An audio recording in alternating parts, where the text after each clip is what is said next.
শুভ দুপুর বন্ধুরা, কেমন আছো? আশা করি সবাই ভালো আছো। আজকে আমি রান্না করতে চলেছি আমার মেয়ের জন্য একটা হালকা মাছের ঝোল। ওকে খাওয়াতে গেলে না বড্ড ঝামেলা, ছোটো বাচ্চা থাকলে তো বাড়িতে বোঝোই।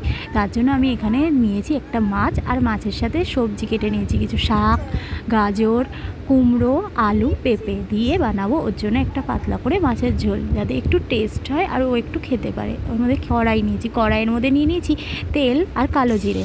এবার সবজিটা দিয়ে দিলাম, দিয়ে হালকা নেড়ে চেড়ে ওর মধ্যে দিচ্ছি নুন, হলুদ, একটু সামান্য মিষ্টি দিয়ে আবার নেড়ে চেড়ে নিচ্ছি।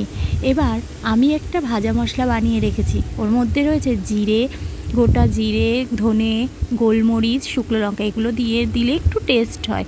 ওর মধ্যে একটু সামান্য পরিমাণে দিয়ে দিলাম, দিয়ে নেড়ে চেড়ে নিচ্ছি। এবার দিয়ে দেবো জল, জলটা কিছুক্ষণ একটু ফুটুক, যেগুলো একটু সিদ্ধ হয়ে গেলে দিয়ে দেবো মাছ।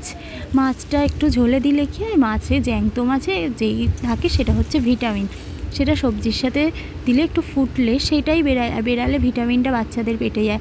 তার জন্য আমি এটা মাছটা ভালো করে ফুটিয়ে নিলাম, তৈরি হয়ে গেছে আমার মাছের ঝোল। এত দূর তো ঠিক ছিল, কিন্তু এরপরে খাওয়ানো যে কী কষ্টের, তোমরা তো জানোই যাদের ছোটো বাচ্চা আছে, দেখো না শুয়েই পড়ছে। মানে কী যে করে আমি বুঝতে পারি না, ওকে খাওয়াতে গেলে আমি পাগল হয়ে যাই ওকে খাওয়াতে। দেখো শুয়ে মাটিতে গড়াগড়ি খেয়ে, এবার যাই হোক একটু খেলো,